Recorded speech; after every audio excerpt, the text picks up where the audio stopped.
Hi friends, it's Becky, and today I am finally going to be making something from the Market Marvels Sam's Bead Box. I waited until I got my extras from the shop. I got some of the 8-0 seed beads that are the same bead mix as the 11-0s. I got more of the 11-0s. These were the ones that came in the box. So I got a whole other extra giant tube of that. And then I got more of these cube beads because the cube beads are amazing. So I got some of those and an extra connector, and so we're going to be making some stuff with it today, and this is going to be a two-part video. The first part of the video is going to be creating my little focal that's going to be part of this necklace. The second part of this video will be us stringing the necklace and putting it together. I am going to be doing some bead weaving to make this focal because that's something that I also enjoy doing, as well as Danielle Wicks. She has had so many amazing projects that she created for this box that mostly I've just been enjoying those. But now it's time for me to exercise my own creativity and create some things. So I'm going to be using these gem cut jasper coin beads and these daggers. And one of my favorite things to do with dagger beads, whether it's 2-hole daggers or single-hole daggers, is to do like a sunburst bezel around a coin bead. So I'm going to be doing that with these. I'm using some 11-0s as well. These were 11-0s from the mix that came in the box. I just pulled out the metallics for the initial part of this bezel, and then when we do the other decorative parts of the bezel around the inside of it, I'll grab some of these other colors, and then we'll carry those colors up using the 8-0 seed beads into the necklace as well. So first thing that we're going to do is grab some beading thread. I'm going to be using 6-pound fireline, thread it onto a beading needle. I think this is a size 11. It'll work just fine. The holes are not super small on these, and we're not going to be doing like 17 passes through each of the beads, but we're going to be doing a bezel that's kind of a cheaty bezel because we're going to be going through the hole in this and then looping around and then going through the hole and looping it around, and just making a sunburst with the dagger beads, and then doing a little bit of decorative stuff on the outsides to kind of keep it in place, and then creating a little bail that we can use when we are doing our stringing. So to begin with, I'm going to grab my needle and thread. I'm going to zoom in a little bit so you can see what I am doing better. Not that much. There you go. That's better. I'm going to pick up one of the 11-0 seed beads. I'm going to move it down almost to the end, but not quite. I'm going to leave about maybe 3 inches of tail thread there, and then I'm going to go back through that bead the same direction that I just went through it, so that my thread makes a loop around that bead. This bead is going to be part of the design, so I'm not going to be taking it off later. That's why I'm using one of the beads that's in this design. It's just going to be a stop bead so that my beads aren't going to go flying if I have jerky movements and have things go around the right. Actually, you know what? Let's start the stop bead there. All right, let's do it this way. All right, so I'm going to start adding beads onto this needle now that I've got my thread going through my coin bead. I'm going to start with a dagger, and I'm just going to do a dagger and then an 11-0, and then a dagger and an 11-0. And I'm going to stop about maybe 6 daggers in and see if that is enough to go around 1/2 of this coin bead. And I'm doing it this way so that you guys can see that it doesn't matter what coin bead you use. You can do something similar with your daggers and your coin beads. We're going to figure out together if it will work on here, and I'll show you how. So let's see, that is 1, 2, 3. So one more dagger, and so I'm going to push these down here. I'm going to push my coin bead into my mat so that when I tighten this up, it's not going to slip underneath the coin bead while I see if that is going to be a good fit. And it looks like that will probably be a pretty decent fit. I'll probably have to put another 11-0 there, but I can definitely do that on the return side. So there's going to be a little bit of a gap. What I'm going to do is go through this 11-0 here one more time.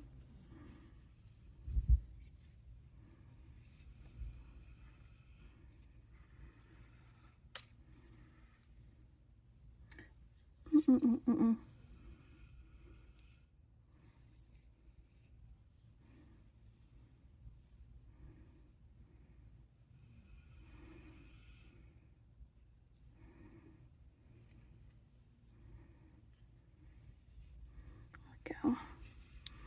It's a little bit loose, but that is just fine because we will be tightening this up as we go. So far, so sunbursty. I'm going to go back through this one more time, the coin bead.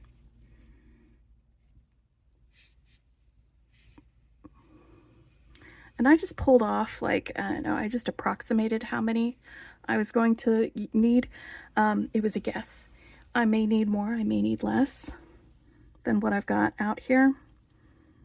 So I'm going to do another 6, maybe 7 to come around this end. So that is going to be 1. I'm going to start with the 11-0 this time, 2, 3, 2, because counting is important. 3. There are more in the box that I can get to if I need to. So that's 1, 2, 3. Let's do another 6 and see how many that is, and see if I need to fill in any gaps.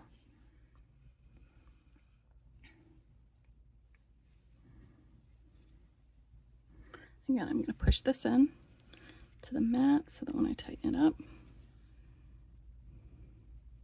it won't be slipping under. All right, so it looks like I'm going to have enough room for another 11-0 here and then another dagger right there. So I'm going to go through this 11-0 here and then back through the coin bead another time. Just really cementing this 11-0's spot at the base of this.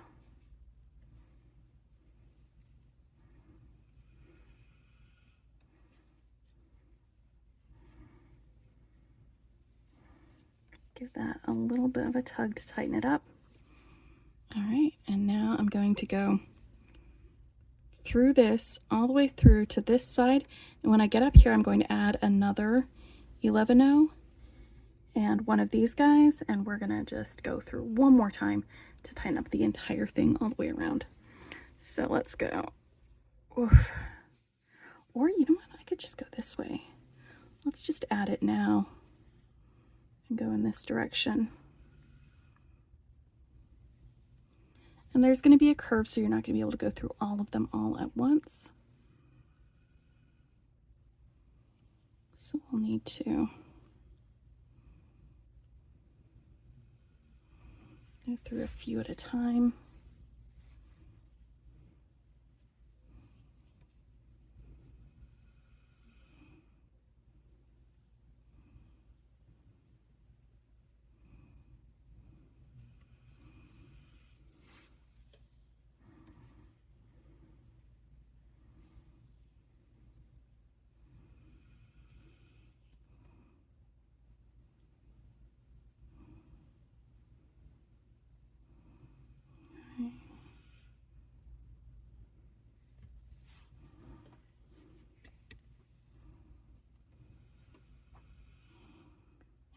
I get right up here to the spot where I want to add that last dagger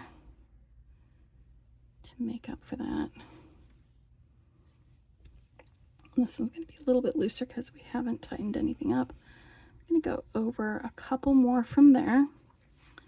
I'm going to end coming out of one of my daggers. All right, now at this point, you can put this end on another needle and weave it in a little bit and then cut it off. And I'm actually going to do that and then come back to you in just a minute so that we can continue on from there. I'm just going to leave this one coming out of that dagger, and I just want to take care of my tail thread so it's not getting in the way. Okay, so that is all woven in, and I've got my other beads out here. I'm mostly going to be using these blue beads and another metallic for this part. And so what I'm going to be doing coming out of here, and I'm going to do this on both sides. So the same thing that I do on this side, we're going to do on the other. I'm going to pick up 2 of my blue beads, and you can choose any color you want for this. 1 of my metallic beads, 2 of my blue beads, so I have a total of 5 beads on my needle. And see, I'm coming out of this side of my dagger. I'm just going to go and sew right through that dagger on the other side of it, go through that 11-0, and come out the end of the next dagger in line, like that. So I'm making a loop with these beads right above that dagger. And I'm just going to do that again. Hold on, wait, how many daggers do I have? I didn't count. 1, 2, 3, 4, 5, 6, 7, 8, 9, 10, 11, 12, 13. Okay, so there's an odd number, so I can't just skip one. We're going to be doing this for every single one. Perfect. Once more. 2 blue beads, 1 metallic. And I'm going to sew into the dagger that I'm coming out of, through that next 11-0, and then through the dagger right after it.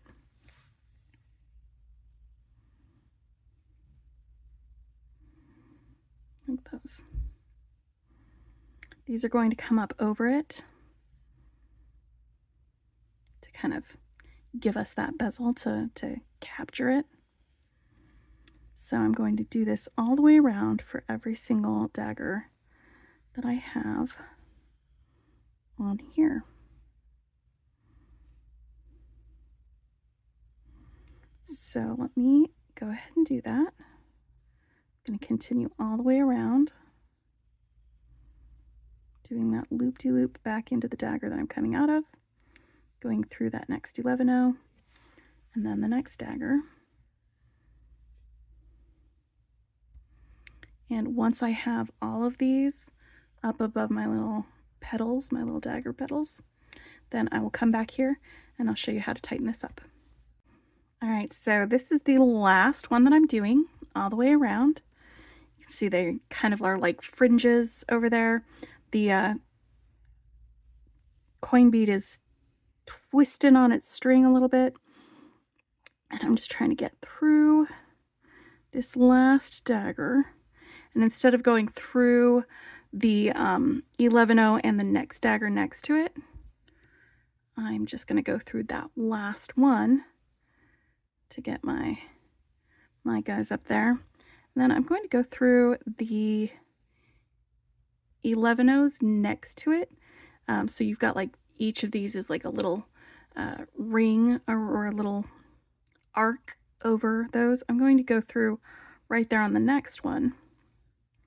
Just right through those first 2 11-0s and then through the metallic 11-0. So this, if you are doing all one color or just mixed color, it's going to be in that group of 5 that we added, the middle bead on each of these. So I'm coming out of that, and I'm going to pick up another bead. It could be the same color or it could be a contrast color. I'm going to add little pops of turquoise between these. I'm just going to sew into the next middle bead in that next group of 5. So for me, it's going to be these metallic beads.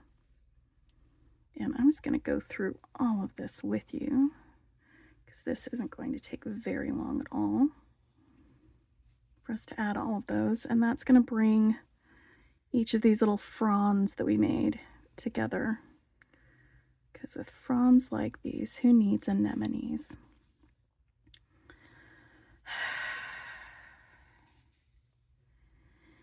That is one of those words that I read first.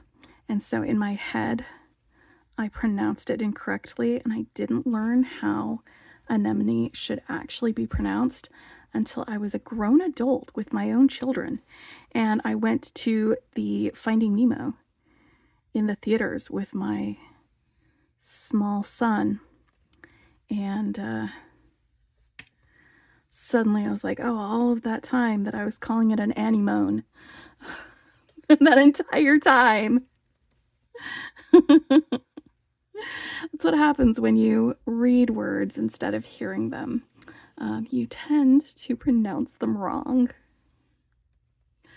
Are there any words that you guys always pronounced wrong until you finally heard it and you're like, what? See, also the name Hermione, I called her Hermione for like 7 books, man. I think it was actually when we got to the reread for book 6 that the first movie came out, and I was like, oh, wait a minute. Wait a minute. That's how you say that? Let's see how that brings that in, makes a little frame around our little faceted bead. And it also, doing this, tightens up the daggers so they're not flopping around. I have at least 2 other videos that I did making little pendants with daggers and coin beads. One of them with a previous version of Sam's Bead Box. I'll put links to those tutorials in the description as well, so that if you wanted to watch those, you can. I know one of them uses 2-hole beads, 2-hole daggers, instead of these smaller ones, these cute and adorable small dagger beads. I think the other one uses small daggers as well, but I can't remember if I used this same bezel method or a different one. I'll have to look it up. But this is the way I'm doing it now. So we're going to go through, and once I've got a bead in between all of these, let's close up that last one. I'm going to go around this entire circle of just these middle beads and the beads that I added one more time to reinforce it. And then after you do that,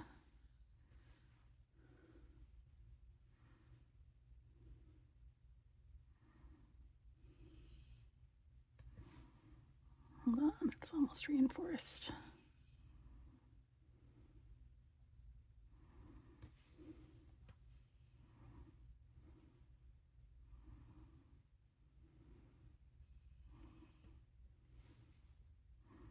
All right, so after that's been reinforced, and there we go, our little coin bead has a nice little fancy jacket.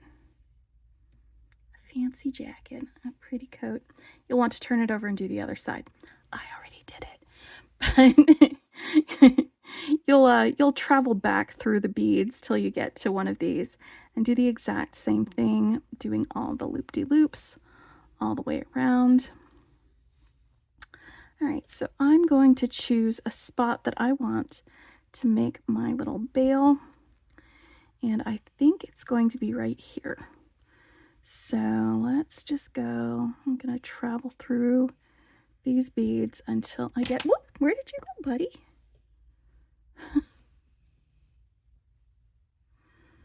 There we go. I'm going to go through. See, there's 2 columns of beads down here. I'm going to go through this one because that's the one I'm next to. And then I'm going to want to go into this one right there. Oh, why are you turning around? This is supposed to keep it from rotating. Was it not tight enough? All right, I'm going to finagle this using my fingers.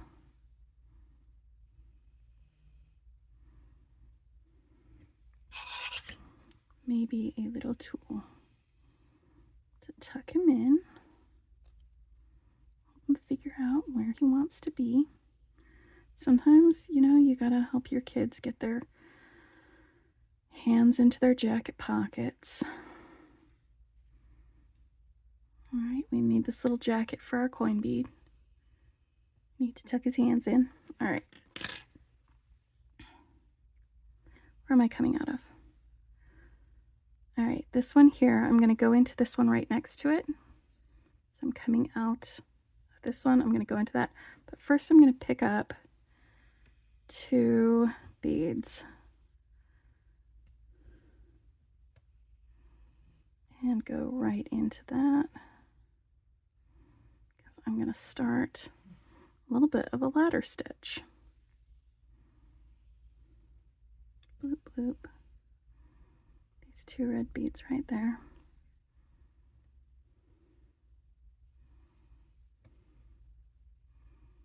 See how they sit there right there, just like that. All right, I'm going to scooch over here to this blue bead. Actually, maybe it will be ladder stitch. Maybe we'll try to do a little herringbone bail. Is that a thing that people do? Let's find out if that'll work. Or I could just grab a, what is it called? You know, the thing, a wire guardian. Yeah, let me find a wire guardian.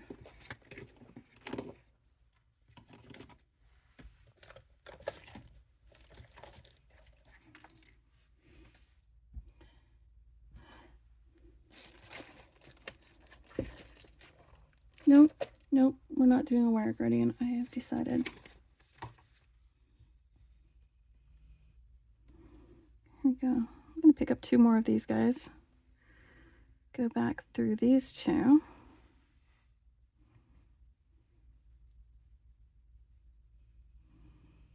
Over here to that one. 2 more. I'm going to go down through that first one on that side. Help these guys sit nicely.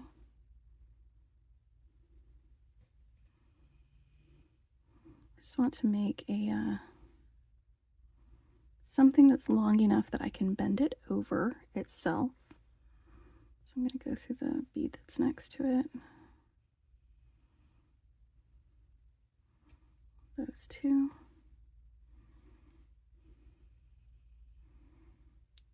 Yeah, this will work. 2 more. I think maybe 8 columns or 8 rows on this. It's just a single column.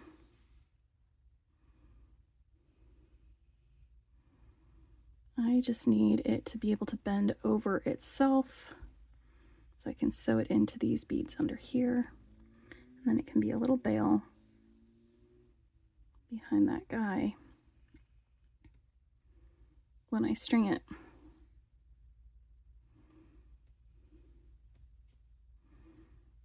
2 more.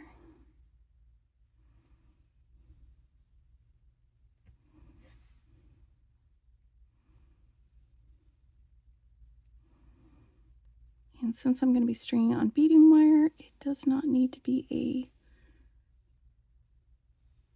bail with a very large hole. I think that that's going to be good there. So let's go back down through this one. bend it over, maybe. Or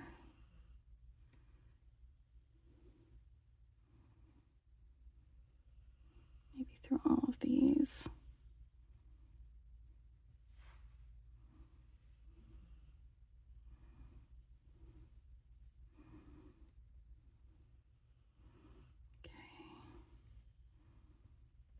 Through those two.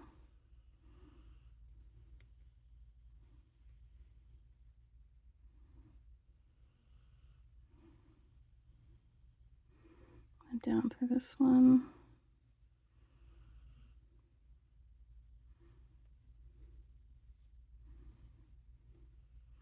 And into that one next to it that I just coming out of the first time.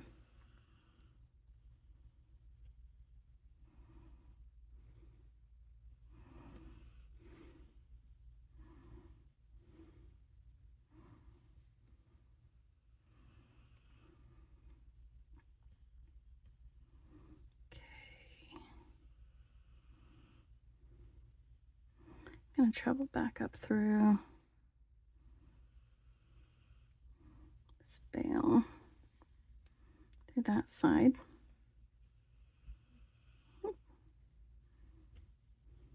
Don't get caught on things. Back down that end. And through.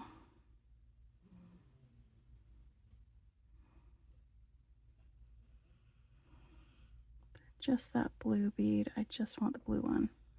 There we go.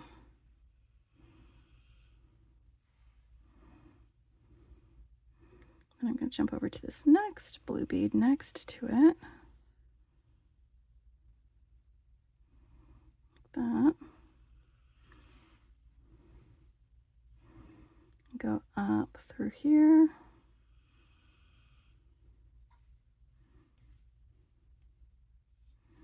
See, that is enough of a space that it will fit a beading wire through it.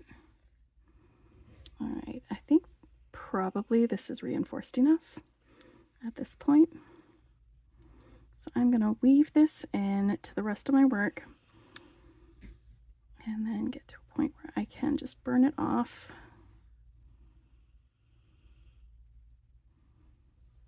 Ooh, yeah, that's not going anywhere. And then that is done. All right, so the end is taken care of. Here's the back with its bale, and here's the front, and that's what it will look like when it is hanging from a necklace like that. You could use this for earrings as well if you wanted to make a little sunburst design. I am going to be doing the stringing in a separate video, so look for that. And again, I will put links to the other videos that I've done a similar technique with in the description below.